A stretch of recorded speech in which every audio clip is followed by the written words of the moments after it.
Time to Stay Gold as The Outsiders is coming to the Fisher Theater as a part of ATG Detroit's current Broadway season. And today we're talking with PonyBoy himself, the incredibly talented Nolan White. Thank you so much for being here. Of course, Brian. Thank you for having me. Well, first off, you're welcome. Thank you. Ooh, I guess I'm nervous talking with you. Like I said, this is such an important show to me, and it feels like such an honor to be talking with you that I'm just like fumbling the ball here. It's okay. So I saw The Outsiders on Broadway last year, and it's truly such an incredible show. What is it like to be a part of a show such as this one for you? Oh man, it's been a total dream come true. Coming from like only ever doing like a weekend run of a show to doing, I think we're on performance 165 or something like that. That's It's impressive. it's crazy. Like it's a whole nother ball game. It's all about consistency, and being on stage in front of houses that big every night is a dream come true. And hearing people like sniffle near the end and get emotional at what we're doing, it just means the world. And I'm glad that we're able to, make people feel things and think in the theater. And I For think, sure. yeah, it's a blessing. Especially for a show like this, because not only does it have such a long history, I read it in middle school, I've seen the movie. I mean, there's also a Tony Award-winning show. There's a lot of history with The Outsiders to kind of be bringing to cities around North America. Yeah, there's so much history with the story with, it really does have something for every generation with the original book and the movie in the 80s and now the musical. And I'm glad that it seems to resonate with people of all ages because it has such important themes that are relevant for everyone. How familiar were you with the story prior to being cast in the show? I was pretty familiar with it. I read the book in 7th grade, and my dad actually grew up not too far from where the story takes place. He was born in Lawton, Oklahoma, so Okay. it's definitely the story hits close to home.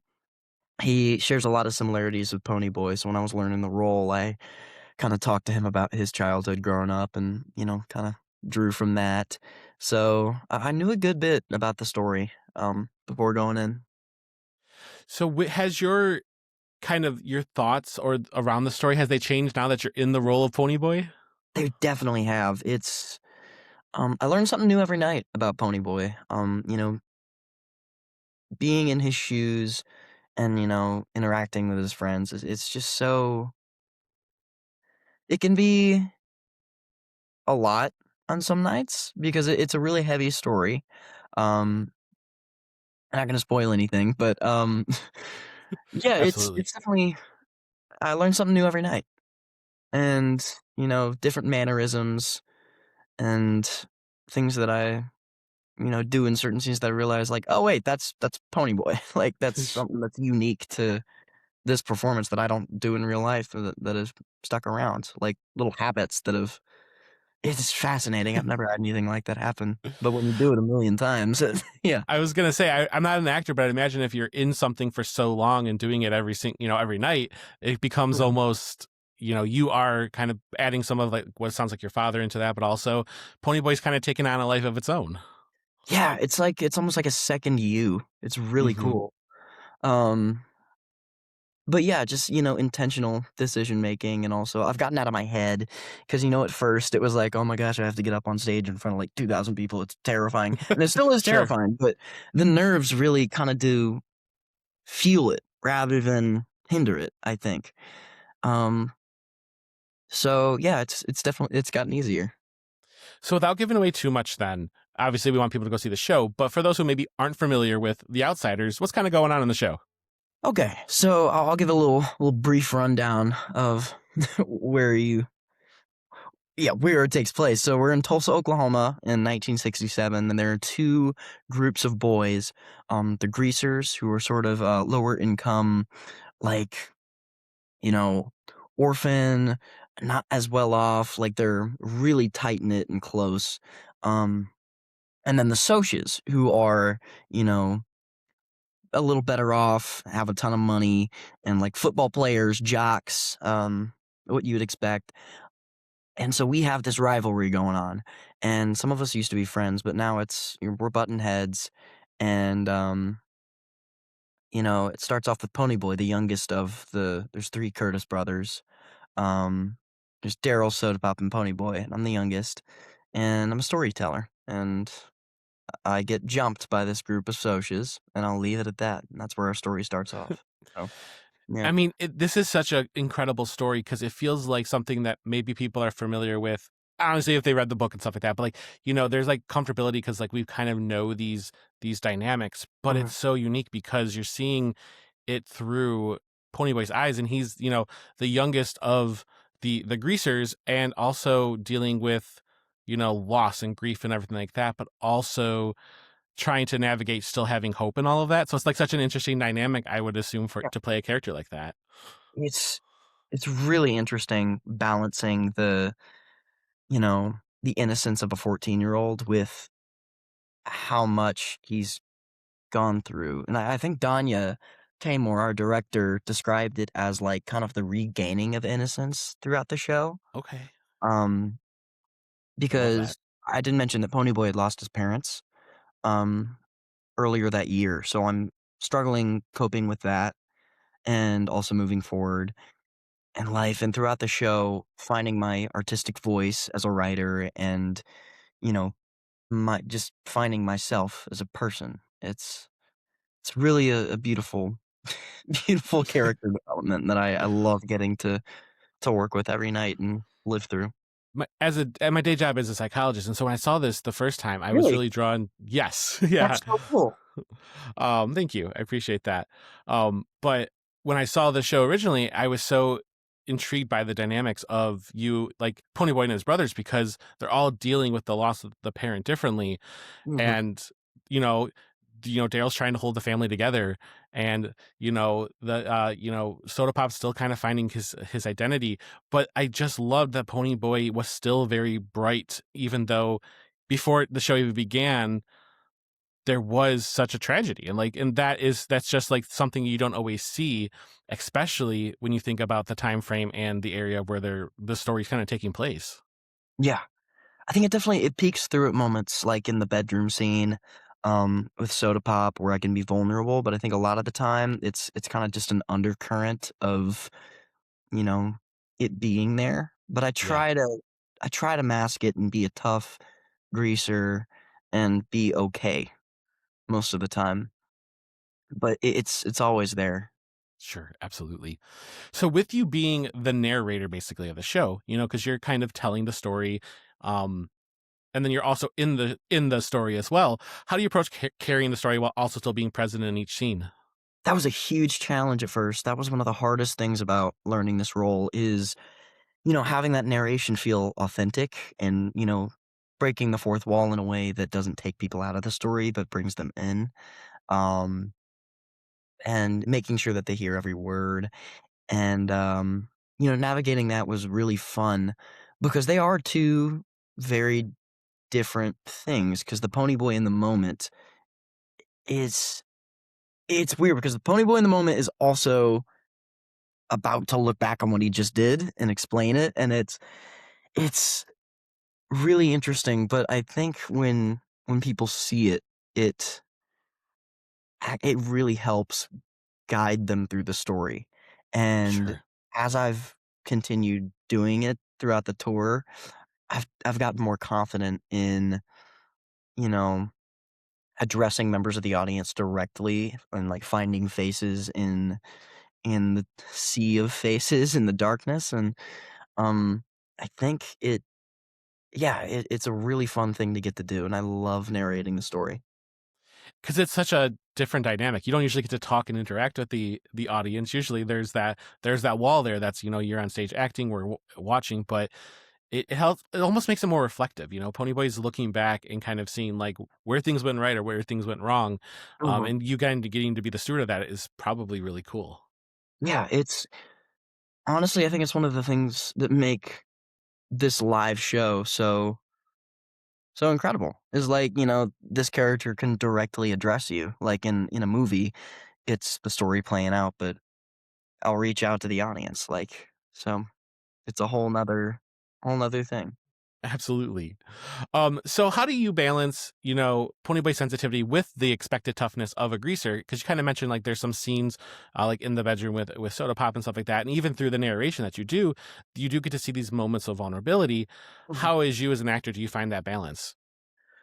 That's a good question. I think the balance is a little different every night, you know? Okay, Sometimes, um, Ponyboy can be a little quieter on certain nights, and sometimes he's a little more uppity, and I think it depends on, just what comes out that day.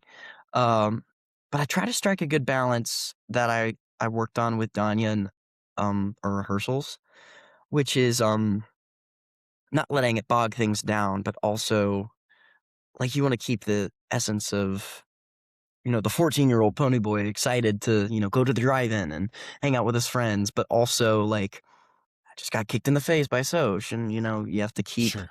the things that happened, in your body despite being in a different place in the story. And it is a very delicate balance that I'm still learning how to, tackle, and it's fun. But I would say, yeah. I guess that kind of adds Oh, to the authenticity of the role in each night, yeah. for sure. So, with this being based off of a book and a movie and stuff, where this now has music, what do you think the music adds to the outsiders the audience might not get from reading the book? That's a great question. Well, music in general, I think I think music elevates everything. Like that's why we have soundtracks in movies, and that's why we blast stuff in the car radio and sing along to it when we're driving. Like, Sure. music just brings things to the next level. And I think this score is just gorgeous. And I think Jamestown Revival and Justin Levine did such a great job at, bringing that soul Tulsa sound to a musical theater show, because it's not a typical musical theater score. The way we sing it is not, um, how other shows are gonna be singing, Sure. but it's so of the time and of the place that I really think that people are gonna latch onto it, and I think that people do latch onto it every night, and it's special hearing people talk about it at the stage door, like, "This song really touched me." Like, yeah, I really think that the music is one of the highlights of our show. It is. I will agree with that. It's definitely one of the most moving shows musically that I've seen. And I think a lot of people are, when they go into this, they're assuming like a very like country vibe, which there's some country vibe there, but it's not like a shucked country vibe. This is very much like a soulful. Soulful. Yes. Yeah. And that Mhm. speaks a lot to the story. That that actually, like, I think it elevates the story of what's going on in The Outsiders. Do you have a particularly favorite song from the show that you like performing? I do. I love "Far Away from Tulsa." I think that's Okay. my personal favorite to sing. Yeah. I thought What it's is it awesome. about that song?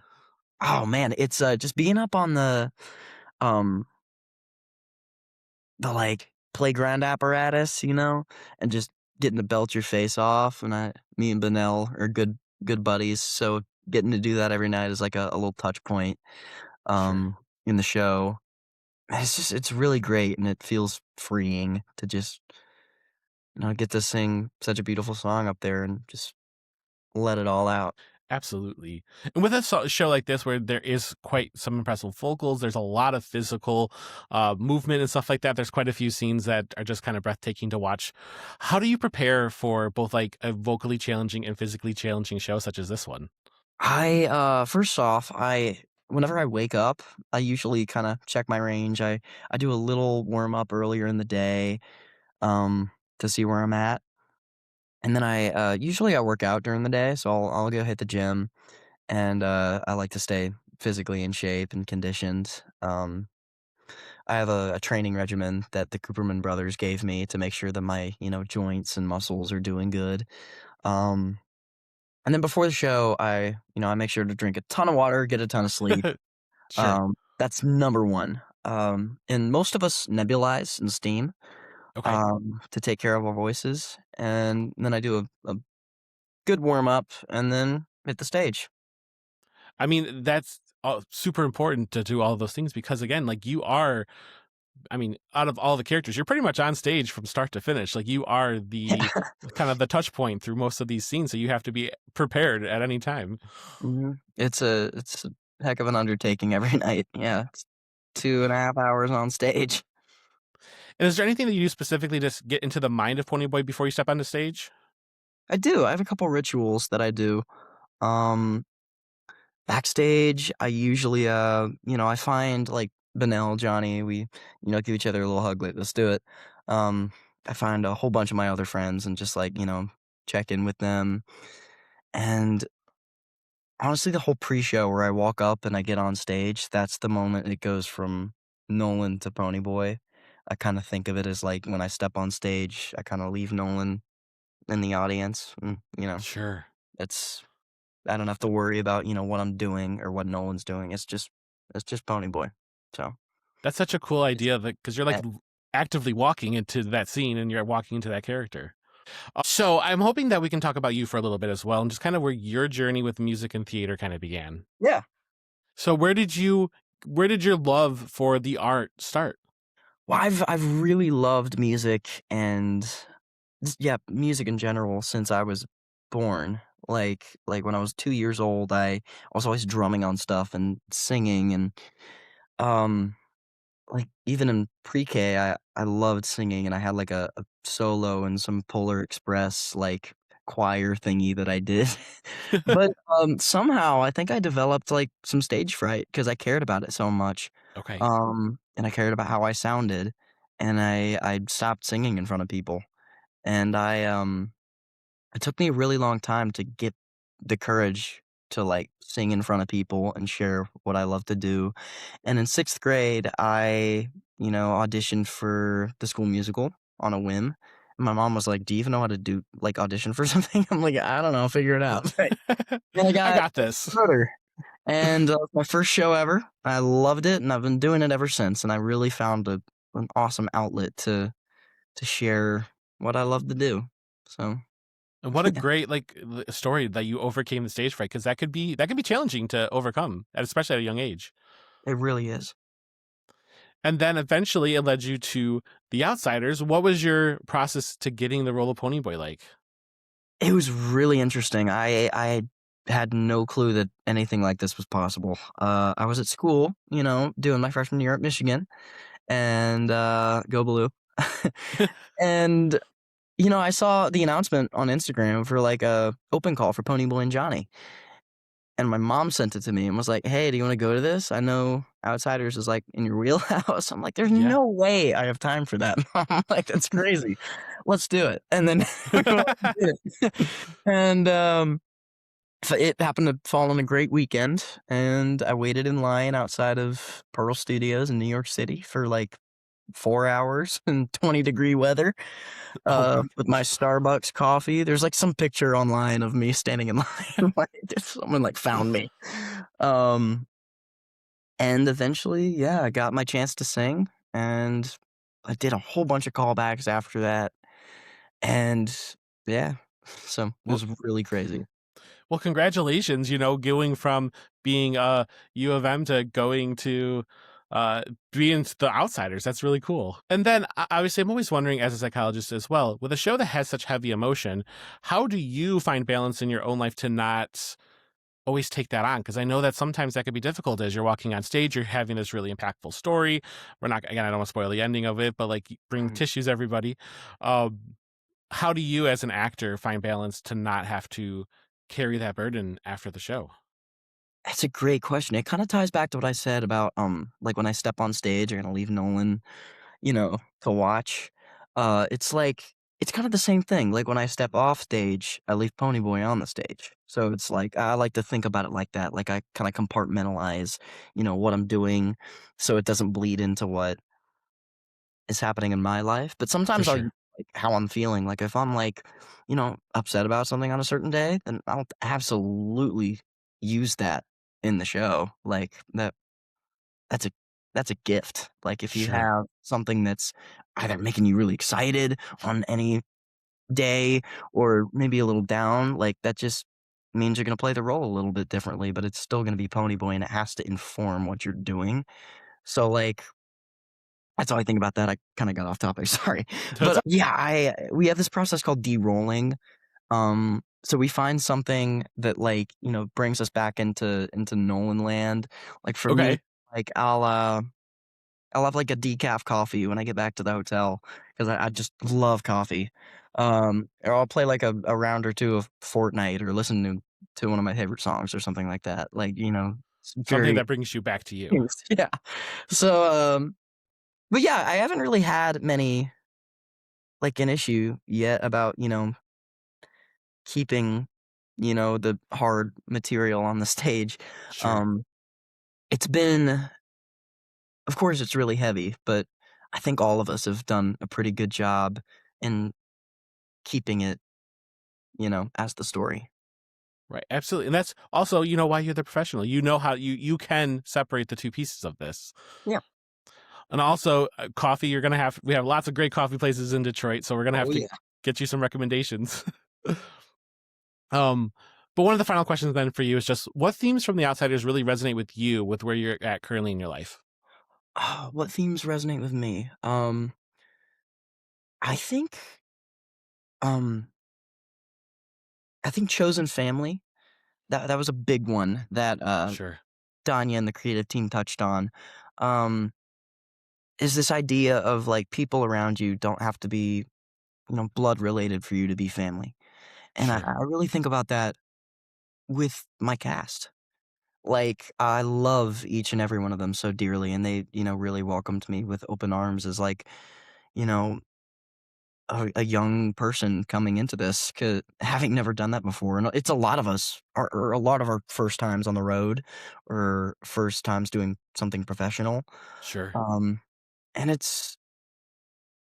I've really lucked out having this specific group of people because I'm so thankful for them, and that's the biggest thing. Like, they're the best. It sounds like it truly is the gift that keeps on giving for you. It is. It really is. Well, thank you so much, Nolan, for being here. I appreciate you talking with us, and we're so excited for you to arrive in Detroit with The Outsiders. So excited to get there. So, The Outsider arrives at the Fisher Theater on March 3rd and runs through March 15th. So, get your tickets now, and we'll see you at the show. Thank you so much, Brian. Thank you.